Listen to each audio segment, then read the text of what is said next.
même si c'est détesté. Pourquoi donc la foi est importante? Parce que c'est par la foi que tout va se bâtir et tout va se construire dans ta vie. C'est par la foi. Il est vraiment important que tu aies la foi en Dieu. Qu'est-ce que c'est la foi en Dieu? La foi, c'est la confiance en Dieu. Que tu aies confiance en Dieu. Et tu ne peux pas parler de foi tant que tu n'as pas connaissance de la volonté de Dieu. Car la foi commence là où la volonté de Dieu est connue. Donne-moi ton meilleur amen. Il y a beaucoup de personnes qui pensent qu'elles vivent par la foi. Mais non, elles ne vivent pas par la foi, elles vivent par des présomptions. Ce n'est pas la foi. La foi commence là où la volonté de Dieu est connue.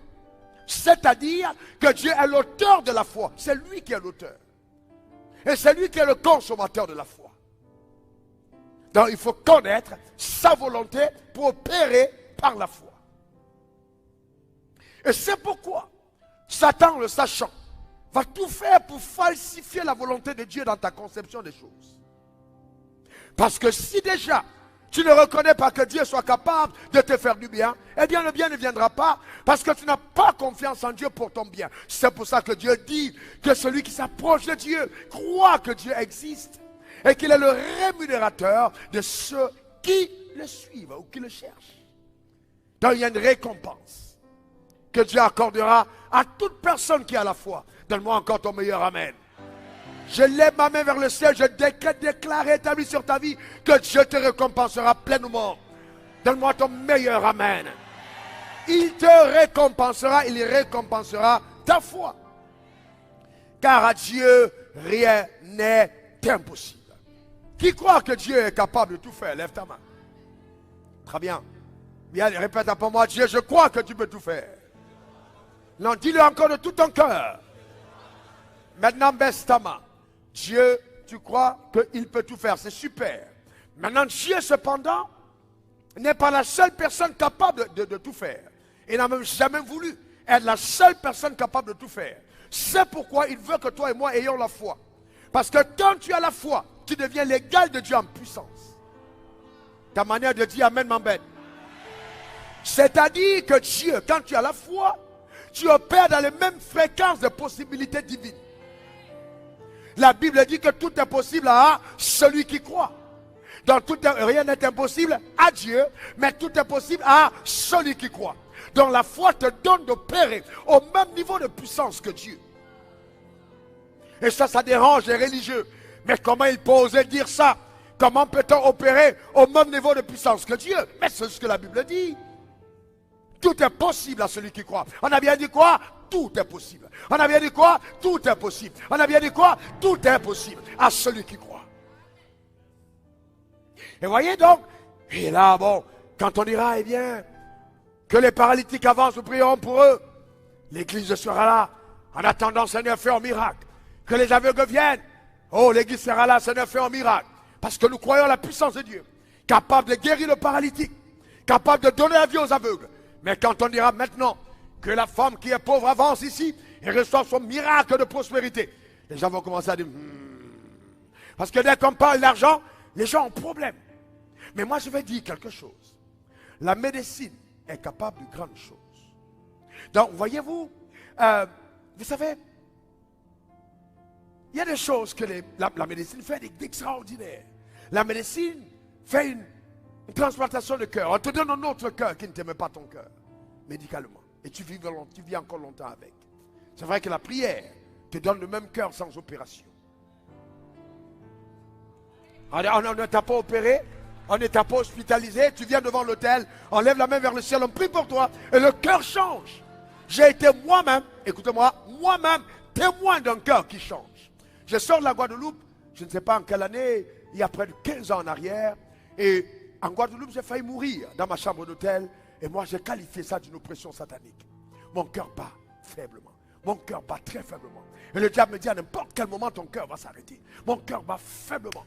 Quand je monte sur l'autel pour prêcher, le diable me dit, ton cœur va s'arrêter à n'importe quel moment parce que mon cœur bat faiblement. J'arrive à Abidjan. Je vais voir des médecins. Alors le médecin regarde mon cœur et me dit, je souffre d'une malformation cardiaque. Je lui demande qu'est-ce qu'il faut faire. C'est un grand professeur. Il dit, c'est pas trop grave, on doit te mettre un pacemaker. Un pacemaker, c'est un appareil qui aide ton cœur à battre. On va greffer. Tu dis, est-ce que je peux faire du sport? Oui. Tu peux prêcher? Oui. Et avec ça, tu dis, il commence à me donner les noms. Tu connais telle personne jusqu'au chef d'État. Des personnalités à qui il a mis ce cœur, qui ont ce cœur et qui vivent bien. Donc il voulait m'assimiler aux gens qui ont accepté le peacemaker. Sauf que ces personnalités, ce n'est pas moi. Vous savez, dans la vie, il ne faut jamais s'identifier à ce qui est contraire à la parole de Dieu. Vous devez croire en ce que Dieu dit de vous et non ce que les médecins disent. Il m'a dit, ok, on a fait tout. Il m'a dit, dans 2 semaines, tu reviens. Et donc, j'étais chez moi. Je suis rentré. Quand ma femme m'a demandé, qu'est-ce qu'il y a? J'ai dit non, il a constaté une petite anomalie. Parce que le problème, c'est que si tu commences à dire exactement ce qu'il y a, tu risques de créer une atmosphère dans ta maison où la foi ne peut plus opérer. Donc j'ai dit une petite anomalie. Il y a des combats que vous devez livrer seul. Ne contaminez pas les gens autour de vous, des craintes qui peuvent naître dans votre cœur. Et le jour du rendez-vous, j'étais sous ma douche. J'ai dit, Dieu, je veux que tu fasses une intrusion dans ma vie, que tu interviennes. Parce que ce corps te sert. Ce corps te sert, intervient. Et ce jour, j'ai ressenti que Dieu avait fait quelque chose en moi. J'ai une forte conviction qu'il y avait une opération surnaturelle dans mon cœur. Je suis reparti, alors, à l'hôpital. Et donc, les infirmiers, on me connaît dans la ville comme mon prédicateur de la foi, c'était à Abidjan.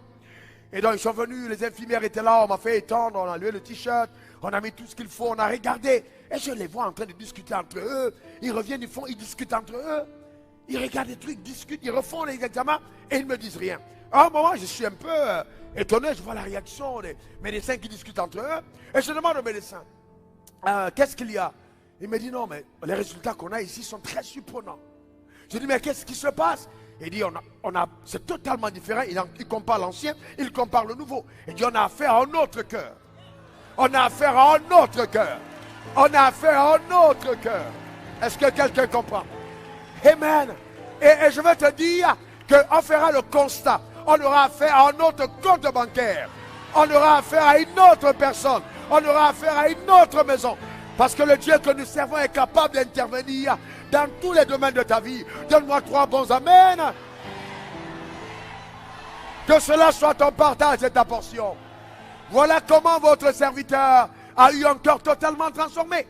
Et dernièrement, quand je suis allé chez le même professeur, on a refait des tests, on m'a mis sur les appareils avec le vélo, j'ai essayé de démarrer. Ils m'ont dit que tu as en arrière, c'est-à-dire on prend ton âge, on enlève 15 ans, on te remet dans la classe des personnes, ton cœur vibre 15 ans moins que les gens de ton âge.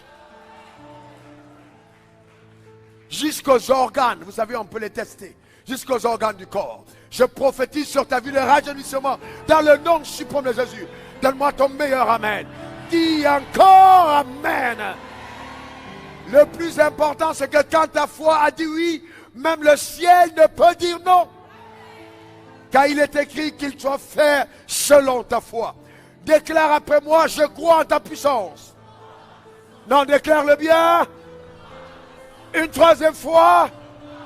C'est pourquoi j'établis sur ma vie que je ne sortirai pas d'ici comme je suis venu.